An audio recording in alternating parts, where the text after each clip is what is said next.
Hi friends, तुम्ही बघता संसारिका food channel आणि आज आपण बघणार आहोत पनीर मसाला. पनीर हे सर्वांनाच आवडतं, म्हणूनच घरामध्ये ते नेहमी बनतं. म्हणूनच आज आपण बनवणार आहोत पनीर मसाला. आणि जर तुम्ही माझं चॅनल सबस्क्राईब केलं नसेल तर चॅनलला सबस्क्राईब नक्की करा. शेजारी बेल आयकॉन असतं तेही प्रेस करा. चला तर मग सुरू करूया. पनीर मसाला बनवण्यासाठी आपल्याला लागणार आहे 1 चमचा धने, 1 चमचा जिरे, अर्धा चमचा मोहरी, 1 चमचा बडीशेप, अर्धा चमचा काळी मिरी,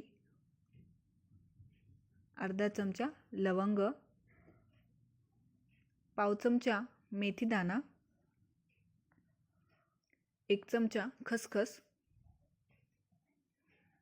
10 हिरवी वेलची आणि 1 काळी वेलची जे मसाला वेलची सुद्धा म्हणतो आपण, 1 चमचा कुटून घेतलेली सुंठ,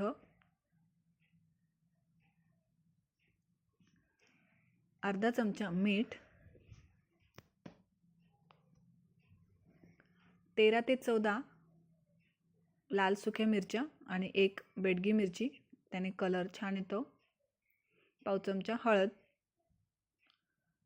थोडीशी कोथिंबीर, 1 स्टार फूल, थोडीशी वाळवून घेतलेली मेथी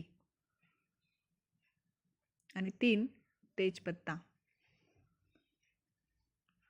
आता आपण साहित्य भाजून घेऊया. कढईमध्ये आपण टाकणार आहोत धने, जिरे, बडीशेप, काळी मिरी, लवंग, वेलची, स्टार फूल,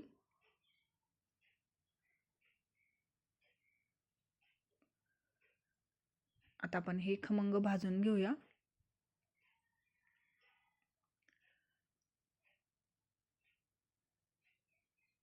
हे छान भाजून झाले आहे. आता आपण ते काढून घेणार आहोत.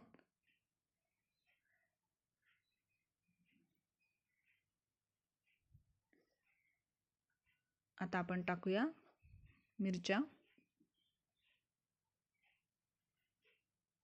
आणि तेजपत्ता.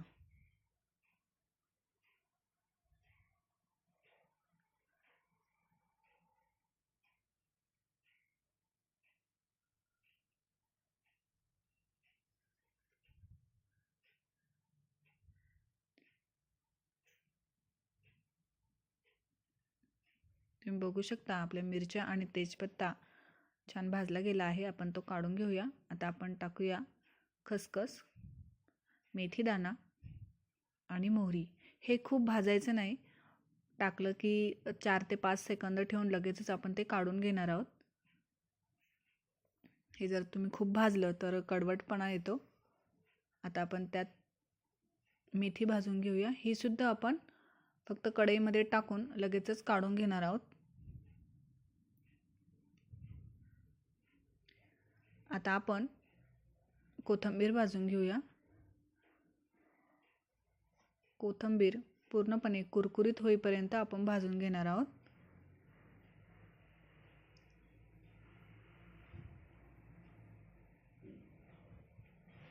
हा मसाला तुम्ही कुठल्याही पनीरच्या भाजीमध्ये टाकू शकता.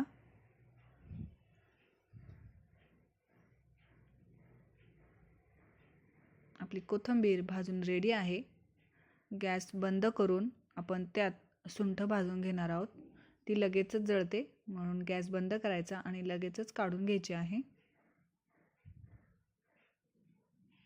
आपले सर्व साहित्य भाजून झाले आहे. तुम्ही बघू शकता कोथिंबीर सुद्धा छान कुरकुरीत झाली आहे.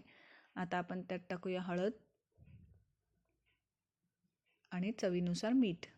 आता आपण हे मिक्सरला बारीक पावडर करून घेणार आहोत. तुम्ही बघू शकता आपला पनीर मसाला रेडी झाला आहे.